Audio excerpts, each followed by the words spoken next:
What is going on, Hawks Nation? Welcome back to another episode of Hawks Fan TV. As always, I'm your host, AC.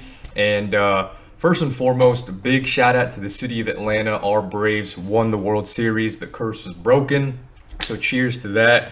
The trophy and the ring is coming back to the ATL. So, yeah, just wanted to give my props to a fellow Atlanta team. So, big shout out to the Braves winning the World Series. Back to the Hawks. Last night was a very disappointing loss. Okay, we're just gonna dive straight into the episode. I'm not gonna sugarcoat anything. Last night's game was an utter disappointment, especially considering how we played against the Wizards on Monday night with a big win.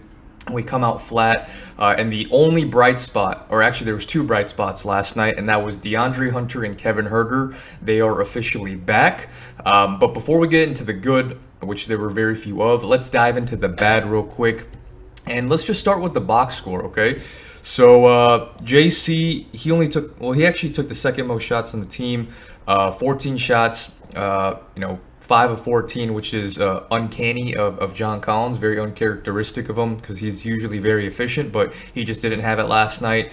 Finished with 13 points. Deandre Hunter, the hot man, 26 points. 10 of 11 from the field, which is just absolutely insane. 6 of 6 from 3. That was one of the best offensive performances probably I've ever seen from Deandre Hunter since we've drafted him. So big shouts out to him. Clint Capella was also did very well. 16 rebounds. That was a season high so far. He's slowly looking like his former self, so hopefully that Achilles injury is starting to come back. Trey Young had 21 points, 10 assists, and 9 rebounds. You might say, oh my God, he almost had a triple-double, but he played terrible. One of the worst performances that come to recent memory.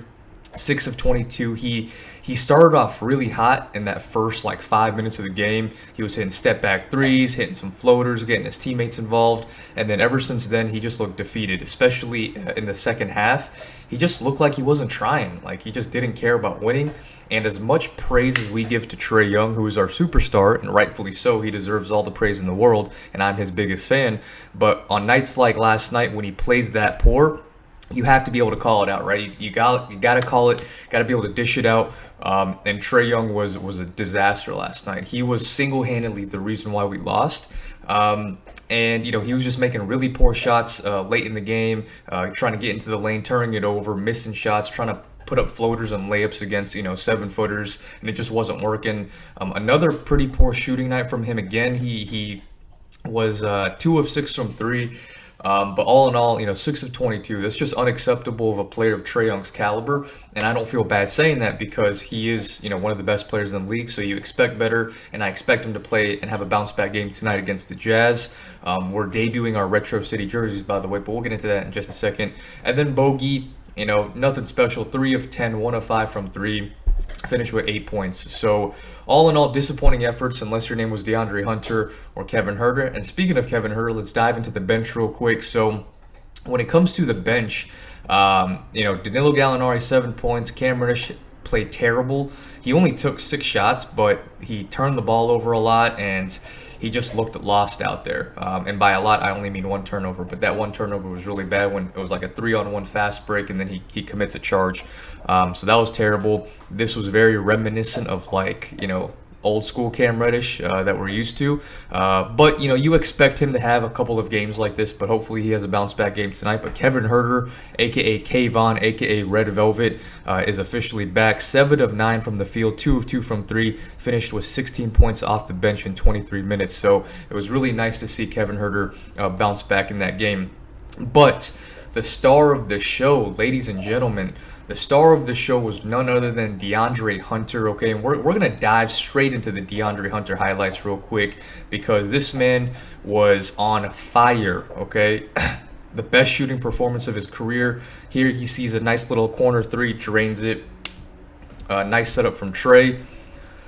Right here again, he's going to get a corner 3. Trey gets a little bit into trouble into the lane. It might have looked like a travel. He definitely gets fouled there, but the refs don't call it. Deandre Hunter at the top of the key. And look at the arc on that shot. I love it. It's such a beautiful shot. Perfect arc on it. Here, Trey Young misses this 3, but Deandre Hunter's there to clean it up off the putback. Very nicely done, sir. And look at the score, guys. At this point, it's still a 1-point game.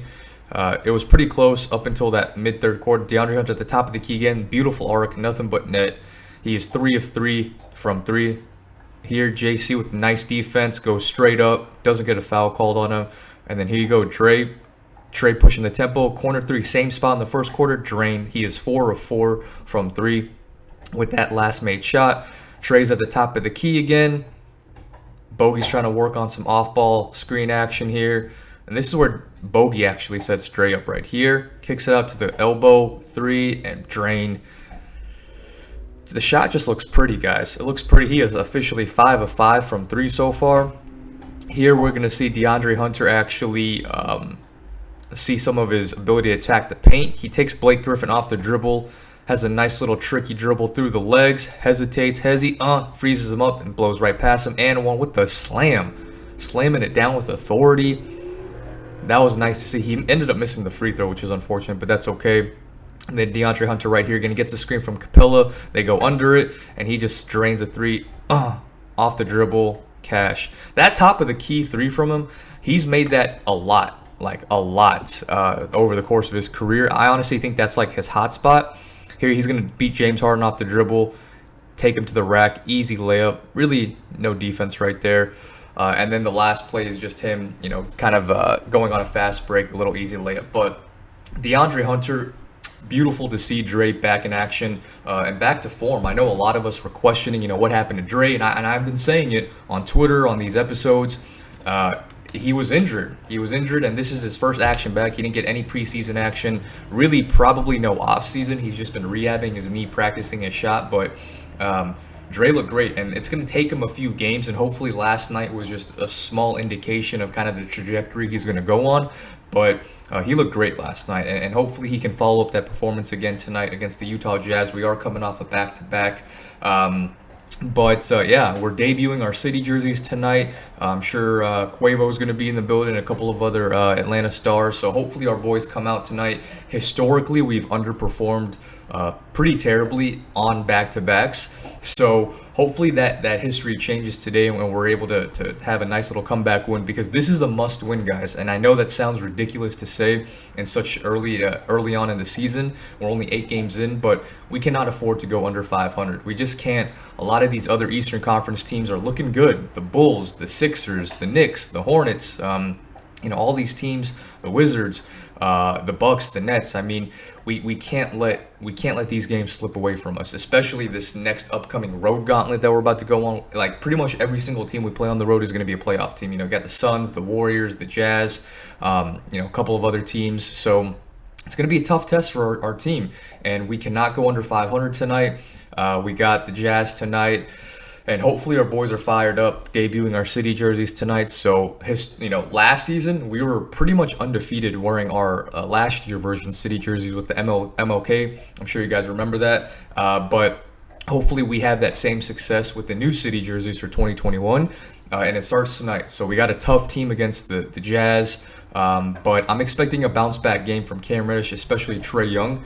Great players never have back-to-back off games, and I would be very surprised if Trey Young had another game like he did last night tonight against the Jazz. So I'm expecting a win. We are underdogs, surprisingly. It's not even that surprising considering the Jazz are a really good team. They're number 1 in the West right now at 6-1. No significant injuries, really. They still got Rudy Gobert, Donovan Mitchell, so on and so on. So we're actually 1.5-point underdogs at home. So the disrespect Vegas has given us. So let's go out and show out tonight.